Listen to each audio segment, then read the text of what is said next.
إياك نعبد وإياك نستعين صراط الذين أنعمت عليهم أعوذ بالله من الشيطان الرجيم بسم الله الرحمن الرحيم الحمد لله الذي لا يبلغ مدحته القائلون ولا يحصي نعماءه العادون ولا يعدي حقه المجتهدون الذي ليس لصفته حد محدود ولا نعت موجود ولا وقت معدود ولا أجل ممدود فطر الخلائق بقدرته ونشر الرياح برحمته الصلاة والسلام على الرسول المسدد المصطفى العمجد المحمود الأحمد سيدنا ومولانا ومولى الكونين جد الحسن والحسين معاني أبا القاسم محمد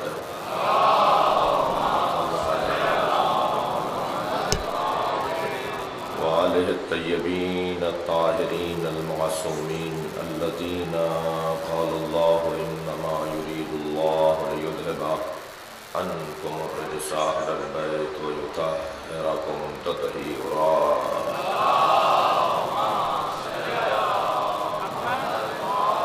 ولعنة الله على أعدائهم أجمعين من يوم عداوتهم إلى قيام يوم الدين أما بعد قال الحكيم في قرآن الكريم بسم الله الرحمن الرحيم يا أيها الذين آمنوا من يرتد منكم عن دينه فسوف يأتي الله بقوم يحبهم ويحبونه أذلة على المؤمنين أعزة على الكافرين يجاهدون في سبيل الله ولا يخافون لومة لائم ذلك فضل الله يؤتيه من يشاء والله واسع عليم صلوات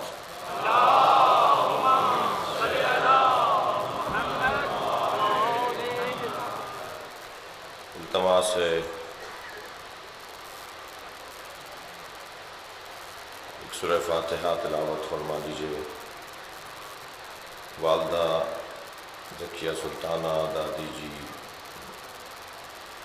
ملک بانو دادا ابو احمد خان تایا جی بہادر خان بابا جی بہادر خان بابا نور خان بابا فتح خان بابا جی شرف خان ابھی اس گھر میں چند دن پہلے مومنہ کا انتقال ہوا ہے ان کی مغفرت کے لیے آپ سب کے مرحومین کی مغفرت کے لیے بلند تر صلوات لیا کریں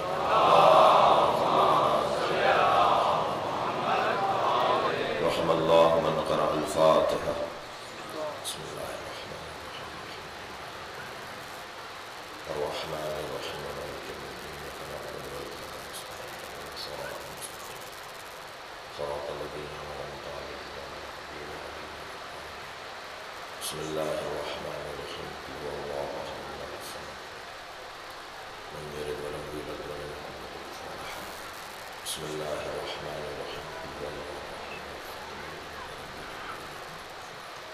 اللهم صل على محمد صلوات علیہ وسلم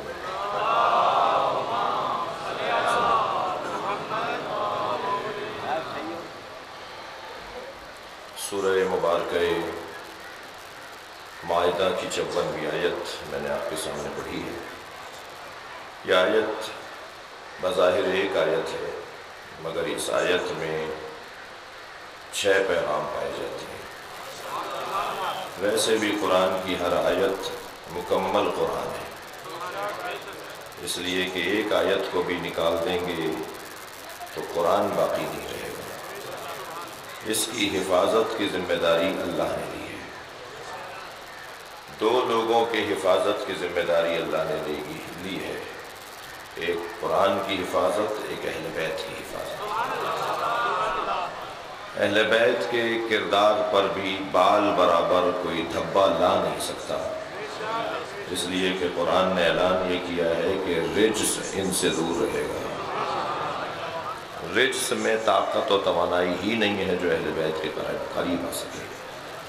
ایسے ہی قرآن کے لیے اللہ ارشاد فرما رہا ہے نحن نزلنا الذکر وإنا لہ لحافظون، ہم نے قرآن کو نازل کیا ہے اور ہم ہی اس کی حفاظت کرنے والے ہیں۔ ان لوگوں کو خبر کر دیں جو کہتے ہیں کہ قرآن 40 پاروں کا ہے یا 30 پاروں کا ہے، قرآن اتنا ہی ہے جتنا اللہ نے نازل کیا ہے، اور قرآن کو کوئی کم بھی نہیں کر سکتا اور کوئی قرآن کو زیادہ بھی نہیں کر سکتا۔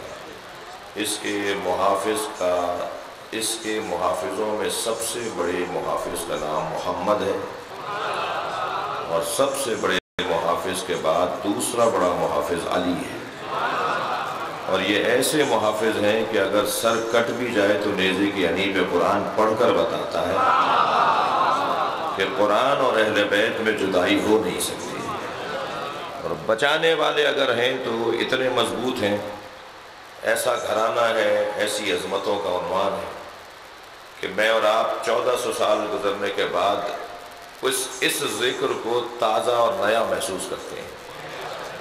بار بار ایک بات ہوتی ہے مگر وہ ہمیشہ نئی لگتی ہے، اس لیے کہ ہماری زندگیوں میں ہر دن نیا آتا ہے، تو اہل بیت کی شان ہر دن نئی نظر آتی ہے۔ تو یہ بہت واضح پہلی بات۔ دوسری بات یہ کہ ہم جس دروازے پر بیٹھے ہیں اس سے زیادہ سالم دروازہ نہیں ہے کوئی۔ کسی کا انکار کرنے کے لیے ہم بیٹھے نہیں، مگر 14 کا اقرار کرنے ضرور بیٹھے ہیں۔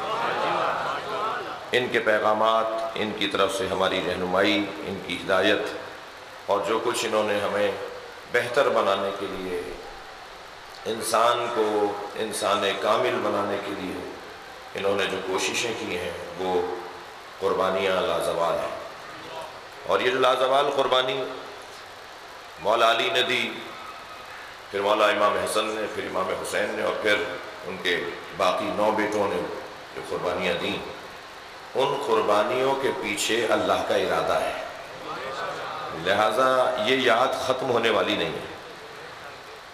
تمہیدی بیان سے گزر رہا ہوں، آیت کا ترجمہ بعد میں کروں گا، پہلے میں اپنی قدر ذرا محسوس کروں، میرا مجمع ذرا اپنی حیثیت کی طرف پلٹے، ذرا ہم اس بات کی طرف متوجہ ہوں کہ ہمارے پیچھے کسی کا دست شفقت ہے، ہمارے سر پر کسی کا ہاتھ ہے، ہم تمام تر پریشانیوں کے باوجود بھی ترقی کریں گے اس لیے کہ اس کے پیچھے ارادہ پروردگار ہے،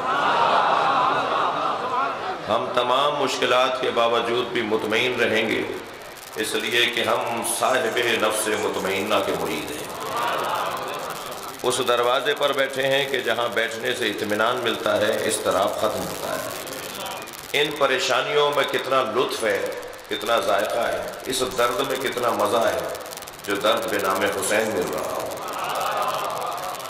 اس دروازے پر بیٹھنے والے آپ اور ہماری جو قدر ہے اسے ذرا محسوس کریں۔ یہ ذکر باقی رہے گا، اور اس ذکر کا ذکر بردار اس ذکر کی وجہ سے باقی رہے گا۔ جیسے ہر آئینے کو آئینہ بردار چاہیے، جی ذکر ایک آئینہ ہے، ہمیشہ تاریخ کو چہرہ دکھاتا رہے گا۔ ذکر حسین ایک آئینہ ہے، ہمیشہ تاریخ کو آئینہ دکھاتا رہے گا، چہرہ دکھاتا رہے گا، اسے بتاتا رہے گا کہ کہاں تجھے دھبا لگ گیا ہے، کہاں تیرے چہرے پر عیب آ گیا ہے، کہاں تیرے اندر برائی آ گئی ہے، کہاں تو جوان ہو رہا ہے اور کہاں تو بوڑھا ہو رہا ہے۔ یہ ذکر امام حسین ایک آئینے کی طرح انسانیت کو چہرہ دکھاتا رہے گا۔ اس آئینے کو اٹھانے والا عزادار کہلاتا ہے، لہذا جب تک یہ آئینہ رہے گا یہ آئینہ بردار بھی رہے گا، اور اس آئینہ بردار کو یہ ذہن سے نکال دینا چاہیے کہ یہ آئینہ تمہاری وجہ سے اٹھا ہوا ہے، بلکہ تم جیسے بہت سے آئے اور چلے گئے، مگر آئینے کو اٹھانے کا وعدہ اللہ نے کیا ہوا ہے۔ عزیزان گرامی، اس ذکر کے پیچھے ارادہ پروردگار ہے۔ حضرت ابراہیم کی دعائیں قرآن مجید کے اندر بہت ہیں، اور حضرت ابراہیم اور حضرت عیسیٰ، حضرت موسیٰ، حضرت آدم کی دعائیں، انبیاء کرام کی دعاؤں کو اللہ نے قرآن میں نازل کیا ہے۔ مگر عجیب بات ہے کہ حضرت ابراہیم نے اپنی دعاؤں میں، ہر دعا میں اپنی اولاد کا ضرور خیال کیا ہے، بار بار اپنی اولاد کو یاد کیا ہے اور اپنی نسل کو یاد کیا ہے۔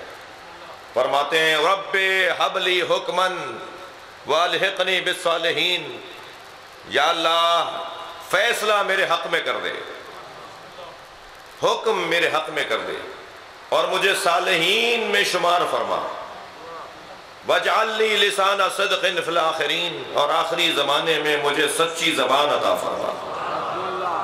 آخری زمانے میں اپنی اولاد میں سچی زبان مانگ رہے ہیں۔ وَاجْعَلْ لِي مِنْ وَرَثَةِ جَنَّةِ النَّعِيمِ، اور مجھے جنتوں اور مجھے جنت کے وارثوں میں شمار فرما۔ یہ حضرت ابراہیم کی دعا کی قبولیت ہے، جو آخری زمانے میں ان کی اولاد میں ایک سچی زبان ہے جسے علی کہتے ہیں۔ یہ حضرت ابراہیم کی دعاؤں کی قبولیت ہے کہ جنت کی وراثت ابراہیم کی اولاد حسن و حسین کے ہاتھ میں ہے، لہذا یہ دونوں شہزادے جنتیوں کے لیے تو محبوب ہونے چاہیے، اور جنہیں جنت کا شوق ہے انہیں ان سے پیار کرنا چاہیے۔ تو پہلا نقطہ کہ حضرت ابراہیم کی دعا قبول ہوئی اور اس گھرانے کو اللہ نے عظمتوں سے سرفراز فرمایا۔ پھر جب حضرت ابراہیم نے حضرت اسماعیل کو گود میں لیا تو ایک دعا فرمائی، اور وہ دعا وہی ہے کہ جو امام حسین کو گود میں لے کر نبی نے فرمائی۔ دعا قرآنی ہے، قرآن میں یہ دعا آئی ہے۔ حضرت ابراہیم نے حضرت اسماعیل کو گود میں لے کے فرمایا ربنا فاجعل افئدۃ من الناس تہوی الیہم، یا اللہ سب لوگوں کے دلوں کو میرے اسماعیل کی طرف پلٹا دے، لوگ میرے اسماعیل سے محبت کریں۔ اور یہی وہ دعا نبی نے گود میں امام حسین کو اٹھا کے فرمائی کہ یا اللہ لوگوں کے دلوں میں میرے حسین کی محبت ڈال دے۔ اگر معاشرے میں صلوات پڑھے محمد و آل محمد،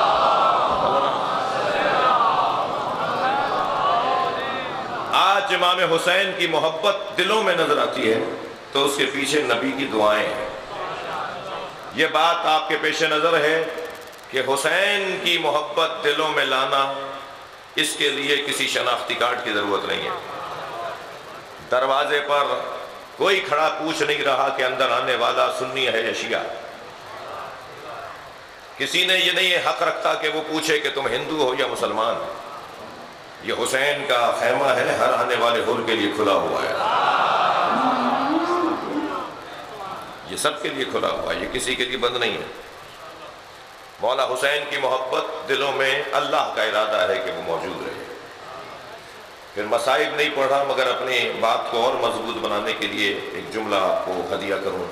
جملہ سیدہ زینب کا ہے، دربار شام ہے، یزید کرسی پر بیٹھا ہے، علی کی بیٹی کو کھڑا کیا ہے، بڑا سخت منظر ہے۔ اور ایک مرتبہ اس نے اپنے کارندوں سے پوچھا کہ کربلا میں کیا کیا، اور انہوں نے جب رپورٹ سنانا شروع کی تو بی بی نے اپنے بابا کے لہجے میں خطبہ ارشاد فرمایا، اور اس خطبے میں ایک جملہ ہے سیدہ کا، فرماتی ہیں کت قیدک وجہد جہدک فوالذی اندلنا علینا بالوحی والکتاب، تو جتنی چاہے کوششیں کر لے، تو چاہے جتنے لشکر بنا لے، مگر جان لے کہ ہمارا شرف وہ ہے کہ ہم پر قرآن بھی اترا ہے اور وحی بھی اتری ہے۔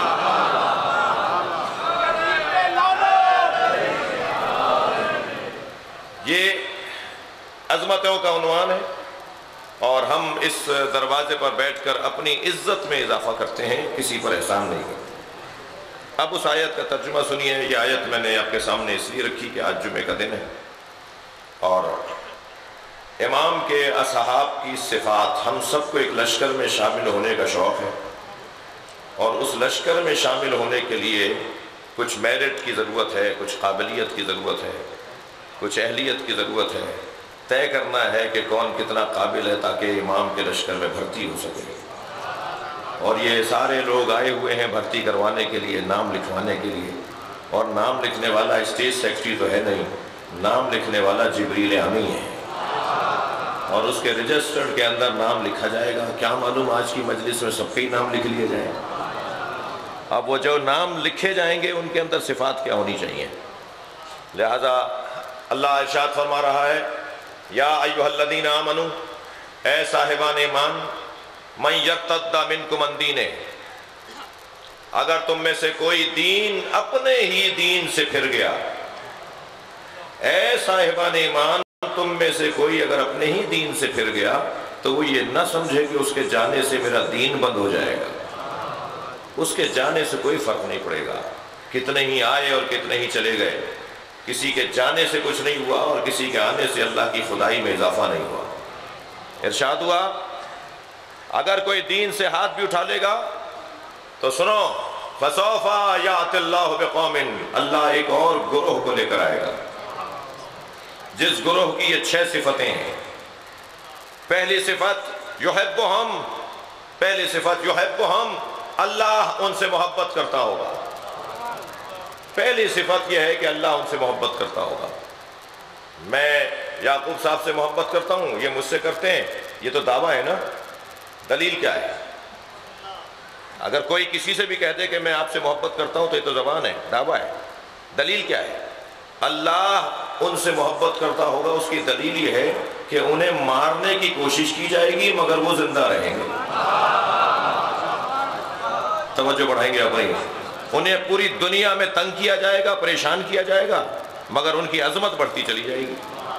عزیزان گرامی، ابھی تو ہمارے ہاں قومی حوالے سے معاملات بڑے پیچیدہ ہیں۔ ہم تو روزانہ 2 رکعت نماز سے زیادہ ثواب سمجھتے ہیں جب تک لڑ نہیں لیں آپس میں۔ ہماری تو کوئی آبادی نہیں ہے جہاں ہمارے درمیان جھگڑے نہ ہوں، تب یہ حال ہے کہ اللہ نے ہمارا نام اونچا رکھا ہوا ہے۔ ایک صاحب کہنے لگے کہ جی فلاں صاحب سب کچھ جانتے ہیں تو شیعہ کیوں نہیں ہو جاتے؟ میں نے کہا جی آپ کی وجہ سے نہیں ہو رہے۔ تشیع کی راہ میں سب سے بڑی رکاوٹ خود شیعہ ہے۔ خفا نہیں ہوئیے گا میری باتوں سے۔ ایک بڑی تعداد چاہتی ہے کہ وہ شیعت کے دائرے میں داخل ہو، مگر خود شیعہ کہتا ہے کہ ہمارے ساتھ نہیں آؤ۔ کبھی گھڑا سر پہ مارتا ہے جی، اور تصویر پیش کرتا ہے تشیع کی ایسے جیسے تشیع یہ ہے۔ خدا کے واسطے اس تشیع کے پیچھے حسین کا خون ہے، اسے روڈوں پہ رائیگاں نہ کرو، تشیع کی تصویر نہیں بگاڑو۔ کبھی کوئی گولی مار رہا ہے پیٹ میں کہ صاحب میں ماتم کر رہا ہوں۔ سالم تشیع آگے بڑھانا ہے۔ ہمارے پاس امانت حسین ہے، مشکل ضرور ہے، کڑوی باتیں ضرور ہیں، مگر سوچنے کی ہیں۔ اور میں ان سوشل میڈیا کے کارندوں سے اور مخبروں سے کہوں گا، یہ تشیع سے زیادہ اپنے فیس بک پہ پیج کے مخبر ہیں، یہ تشیع سے زیادہ اپنے یوٹیوب چینل کے مخلص ہیں۔ انہیں $100-200 بھی مل جاتے ہیں مہینے میں۔ یہ $100-200 کے چکر میں وہ پوسٹیں شیئر کر دیتے ہیں جن سے تشیع کی تصویر اچھی نہیں جاتی ہے۔ انہیں وہ تصویریں آگے بڑھانا ہوں گی کہ جن سے لگے کہ شیعہ ایسا ہوتا ہے۔ خدا کے واسطے سازشیں منڈلا رہی ہیں۔ میں پیواڑ کی پہاڑی سے لے کے کراچی کے ساحل تک، لداخ کی چوٹی سے لے کے کراچی کے ساحل تک کے حالات سے آگاہ ہوں۔ مجھ پر اللہ کا خاص کرم ہے، آپ کی دعائیں شامل حال ہیں۔ لیکن اس وقت جو اس سال خاص طور پر ہمارے خلاف سازشیں ہیں وہ ماضی میں کبھی نہیں رہی، تو ان سے کیا گلا جو ہمارے لیے ڈرائنگ روموں میں بیٹھ کے سازشیں بنا رہے ہیں، جب ہمارے والے ہی ان کی مرادیں پوری کر رہے ہوں۔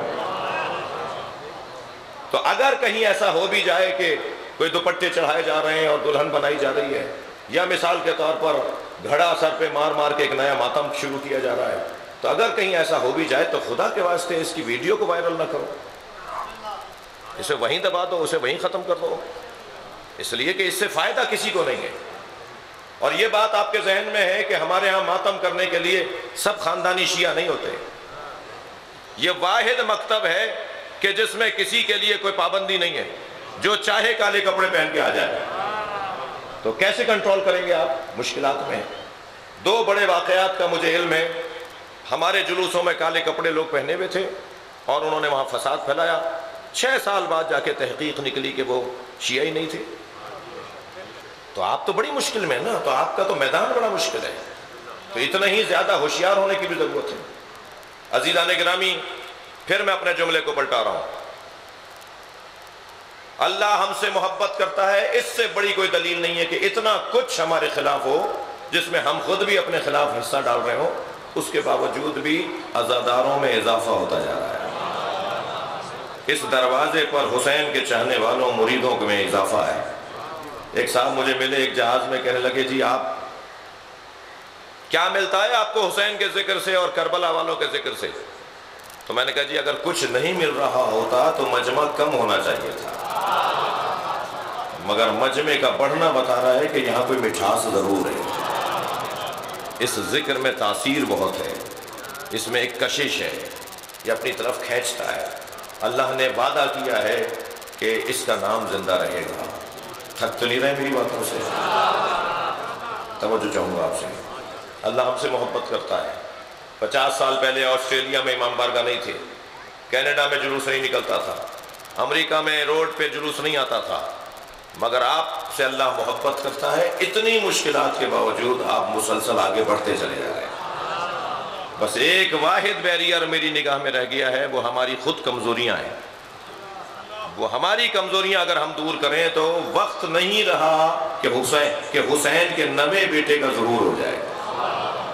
اور مجھے امام کے ظہور کی خوشبو آ رہی ہے، اس لیے کہ حقائق کھلنا شروع ہو گئے ہیں۔ امام کے آنے سے پہلے حقائق کھلیں گے، لوگوں پہ باتیں روشن ہوں گی، جو الحمدللہ روشن ہونا شروع ہو گئی۔ سب سے پہلی صفت یہ ہے، پہلی علامت یہ ہے کہ یحبہم، اللہ ان سے محبت کرتا ہوگا۔ الحمدللہ اتنے بگاڑ کے باوجود بھی اللہ ہم سے محبت کرتا ہے، اور اللہ ہم سے محبت کرتا ہے تو اب دوسرا مرحلہ یحبونہ، وہ بھی اللہ سے محبت کرتا ہے۔ محبت ایک طرفہ نہیں ہوتی، اللہ ہم سے محبت کرتا ہے تو پھر دوسری صفت ان کی امام کے اصحاب کی بھی ہے کہ وہ بھی اللہ سے محبت کرتے ہیں۔ دیکھیے، جس سے تھوڑا تھکیے گا نہیں میری آج کی باتوں سے، اب تو آ گیا ہوں تو پوری بات کر کے ہی جاؤں گا۔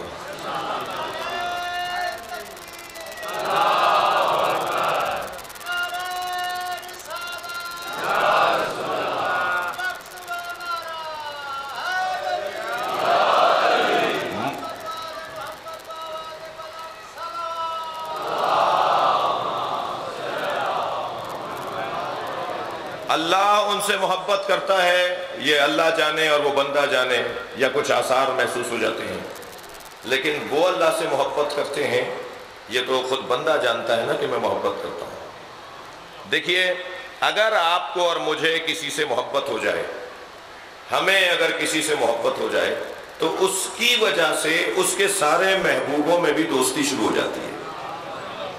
محبوب اگر مشترک ہو، معشوق اگر مشترک ہو جی، اور مرکز اور مطمع نظر اگر ایک ہی ہو، تو جو وہاں پر چکر کاٹنے آئے ہیں، وہاں جو دم بھرنے آئے ہیں، ان میں بھی سب میں آپس میں محبت شروع ہو جاتی ہے۔ اللہ سے محبت کا تقاضا یہ ہے کہ اللہ والے آپس میں جھگڑا نہ کریں۔ اور نیچے آ جائیے، اللہ کے حبیب محمد مصطفیٰ سے محبت کا تقاضا یہ ہے کہ جو جو نبی کو چاہتا ہو وہ آپس میں جھگڑا نہ کرے۔ علی کا چاہنے والا آپس میں لڑائی نہ کرے، حسن حسین کا متوالا آپس میں جھگڑا نہ کرے۔ قیامت میں جنت میں انہیں لے جایا جائے گا جن میں یہ چند صفتیں ہوں گی۔ سنا دوں؟ ہاں ہوں بولیے تھوڑا سا۔ سیدہ کے باب میں، آپ کی عظمت کے باب میں ایک روایت ہے کہ اللہ جب بی بی سے فرمائے گا فاطمہ جسے چاہو جنت میں لے جاؤ، تو سیدہ محشر میں لوگوں کو ایسے چنیں گی جیسے پرندہ، حدیث کا لفظ ہے اس لیے بول رہا ہوں، جیسے پرندہ ردی دانوں میں سے جید دانے کو چنتا ہے۔ اور جب بی بی اپنے چاہنے والوں کو چن لیں گی نا، تو پھر اللہ ان سے کہے گا تم جسے چاہو اپنے ساتھ جنت میں لے جاؤ۔ اب وہ جو سیدہ کے محب ہوں گے جنہیں سیدہ نے چنا ہوگا، وہ پھر کچھ لوگوں کو چنیں گے۔ وہ جن لوگوں کو چنیں گے وہ کون ہوں گے؟ ان کی 3 صفتیں بیان ہوئی ہیں۔ پہلی صفت تو حدیث میں یہ بیان ہوئی، اللہ اکبر، سقاکم شربتن من الماء لحب فاطمہ۔ یہ وہ لوگ ہوں گے کہ جو لوگوں کو سیدہ کی محبت میں پانی پلاتے ہوں گے، لہذا سبیلوں کی قدر بھی محسوس کریں۔ غریب علاقوں میں بورنگ کروانا اور کنویں کھدوانے کی بھی اہمیت کو سمجھیں۔ غریب آبادیوں میں کنواں کھدوا کے اس پہ لکھوا دیجئے بے نام فاطمہ پیتے رہو، بنام سیدہ تمہارے لیے ہم نے ایک کنواں بنوایا ہے. کہتے ہیں کہ انہیں اس لیے لے جایا جا رہا ہوگا جنت میں کہ وہ سیدہ کے نام پر پانی پلانے والے لوگ. دوسری صفت فرماتے ہیں اللہ اکبر، وہ ہیں کہ جو رد عنکم غیبتا لحب فاطمہ، جو غیبت سے ہاتھ اٹھاتے ہیں یہ کہہ کر کہ اس کی برائی نہ کرو، اس کے دل میں فاطمہ کی محبت. میں کہتا ہوں یہ ایک جملہ ہمارے لیے بہت ہے. جب میں آپ کی غیبت نہیں کروں اس لیے کہ آپ کے دل میں سیدہ کی محبت ہے، آپ میری برائی کہیں پیٹھ پیچھے نہ کریں اس لیے کہ مجھے جانتے ہیں کہ میرے دل میں سیدہ کی محبت ہے. تو جب ہم غیبت کرنے کے روادار اور حقدار نہیں ہیں تو جھگڑا، لڑائی، تھانے، کچہری، یہ ساری باتیں کیسے ممکن ہوں گی؟ یہ کیسے ہو سکتا ہے کہ کوئی سیدہ کا چاہنے والا کسی سیدہ کے چاہنے والے کے خلاف FIR کٹوا دے؟ جرگے بیٹھیں، فیصلے وہ کریں کہ جن کو فیصلہ کرنے کی شریعت اجازت نہیں دے رہی ہو، مگر زمانہ اجازت دے رہا ہے، ماحول اجازت دے رہا ہے. خدا کے واسطے عزیزو، ہمیں دل کو بڑا کرنا پڑے گا، حوصلوں کو بڑا کرنا پڑے گا، آپس کے معاملات کو منطقی اور معقول انداز سے آگے لے کے چلنا پڑے گا. میرا کام نصیحت کرنا ہے اللہ کے واسطے، سیدہ کے واسطے. ہمیں ان معاملات پر غور کریں تو ہمارے حق میں بہتر ہے. یہ دوسری صفت ہے امام کے چلنے والوں کی. تیسری صفت سنو، ارشاد ہو رہا ہے اذلۃ علی المؤمنین، تھکیں گے نہیں. یہ وہ لوگ ہیں جو مومنین کے سامنے انکساری کے ساتھ پیش آتے ہیں. مومن کے سامنے اکڑ کر بات نہیں کرو. تمہیں سارا زور بازو دکھانا ہے تو کافروں کے سامنے جا کے لڑو. پاکستان کی فوج میں بھرتی لے لو اور کافروں کو جا کے مارو، لیکن مومنوں کے آگے آستینے نہیں لوٹو. مکہ بنانا، گھوسا بنانا، جملے کسنا، پلاننگیں کرنا، بیٹھکیں کرنا مومن کے خلاف، یہ قرآن کہہ رہا ہے وہ مہدی کے لشکر میں شامل نہیں ہوگا. جو مومن کے خلاف ہو، مومن کے سامنے تو ذلیل ہونا ہے، خاکسار ہونا ہے، منکسر المزاج ہونا ہے. مومن نظر آ جائے تو ہم ایسے ہو جائیں جیسے زمین پر پانی بہہ رہا ہو. مومن کے سامنے ہماری کوئی اکڑ نہیں ہونی چاہیے. ہمارے گردن میں اگر دنیا نے سریا ڈال دیا ہے، پیسے نے معاف کیجئے گا، ہمارے وجود کے اندر اگر تکبر ڈال دیا ہے تو مومن کے آنے پر ایسے ہو جائیں جیسے کوئی نوکر اپنے مالک کے سامنے کھڑا ہے. اس لیے کہ کیا پتا کہ اس کے دل میں علی مجھ سے زیادہ بستا ہو، کیا معلوم کہ اس کے دل میں حسین کی محبت مجھ سے زیادہ ہو، کیا معلوم کہ یہ امام کو مجھ سے زیادہ یاد کرتا ہو. خبردار، ظاہری چیزوں کو دیکھ کر فیصلے نہیں ہوں گے کہ فلاں کی داڑھی لمبی ہے اور فلاں کی داڑھی چھوٹی ہے، فلاں کا قد اونچا ہے اور فلاں کا قد چھوٹا ہے. فیصلے تو نیتوں کی بنیاد پر ہوتے ہیں جن کا علم مجھے نہیں ہوتا. اعمال کا تعلق نیتوں پر ہے اور اس کا علم اللہ جانتا ہے اور وہ جانتا ہے. قرآن پکار کے کہہ رہا ہے اذلۃ علی المؤمنین. ان کی تیسری صفت یہ ہے کہ مومنین کے سامنے یہ خاکسار رہتے ہیں. اگر کسی مومن نے کوئی بات کی ہے تو خود اس کے گھر چلے جاؤ، اس کے آنے کا انتظار کیوں ہو رہا ہے؟ تم 4 دن لیٹ کرو گے معاملہ اور پیچیدہ ہو جائے گا.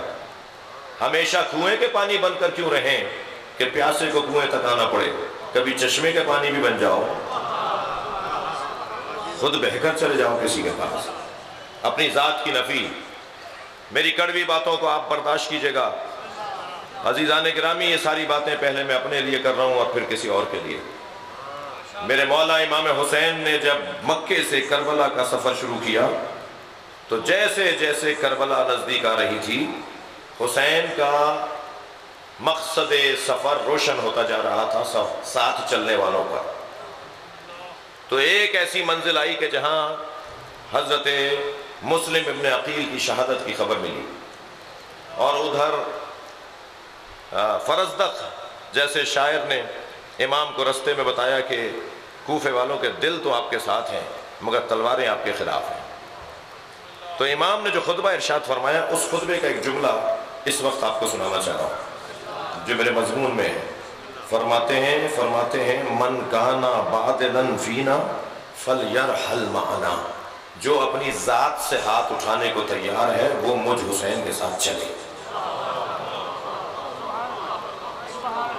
میرے عزیزو، کچھ ایسے آیات اور فرامین ہیں جنہیں فریم کروا کے گھر میں لگانے کی ضرورت ہے تاکہ آتے جاتے ان کا اثر ہمارے اوپر ہو۔ ان میں سے ایک مولا حسین کا یہ فرمان، مثلا میرا نام شہنشاہ حسین نقوی ہے اور اگر بریگیڈیئر صاحب نے میرا نام لکھ دیا شہنشاہ حیدر زیدی تو میں اس میں ناراض ہو گیا کہ میرا نام بگاڑ دیا۔ بھائی نام تو مٹانے کے لیے اللہ نے بنایا تھا، تم نام مٹاؤ گے تو تمہاری ذات آگے بڑھے گی، تم اپنا عنوان ختم کرو گے تو تمہاری ذات آگے بڑھے گی۔ حسین فرما رہے ہیں کہ اپنی ذات سے ہاتھ اٹھاؤ، چھوٹی چھوٹی باتوں پر، ذرا ذرا سی باتوں پر، سنی شیعہ کے خلاف، شیعہ سنی کے خلاف، شیعہ شیعہ کے خلاف، پھر آبادیوں میں مومنین کے درمیان تناؤ کھچاؤ۔ خدا کے واسطے اس چیز کو ختم کریں، اس لیے کہ مومن مومن سے لڑتا نہیں ہے۔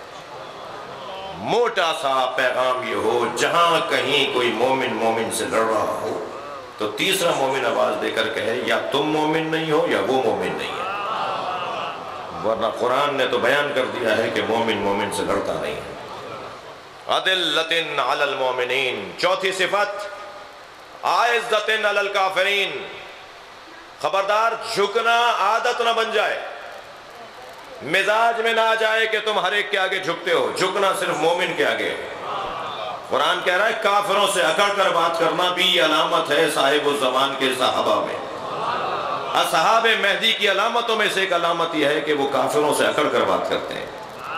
ادھر مڑ کر دیکھا مومن بیٹھا تھا، میرے چہرے پہ مسکراہٹ آ گئی، ادھر مڑ کے دیکھا تو مثال کے طور پر کافر بیٹھا تھا، میرے چہرے پہ عباس کی جلال کے اثرات آ گئے۔ تب ہے یہ مومن کہ جو ایک ہی وقت میں دونوں اعصابی کیفیات پر قابو رکھتا ہو۔ کافروں سے اکڑ کر بات، اچھا ہر کافر سے بھی نہیں، یہ ضروری نہیں ہے کہ مثال کے طور پہ یہاں اگر کوئی ہندو بستا ہے تو جا کے اسے مکہ مار دیں، نہیں، وہ کافر جو حربی ہے، وہ کافر جو لڑنا چاہتا ہے، وہ کافر جو رکاوٹیں ڈال رہا ہے، وہ بھی قانون کو ہاتھ میں لے کر نہیں، ایک طریقے سے لڑائی کی بھی تو قسمیں ہیں، لڑائی کی بڑی قسمیں ہیں، سمجھدار لوگ لڑائی کی قسمیں جانتے ہیں۔ علی کے چاہنے والوں کو پتا ہے کہ ہر وار نیا ہونا چاہیے،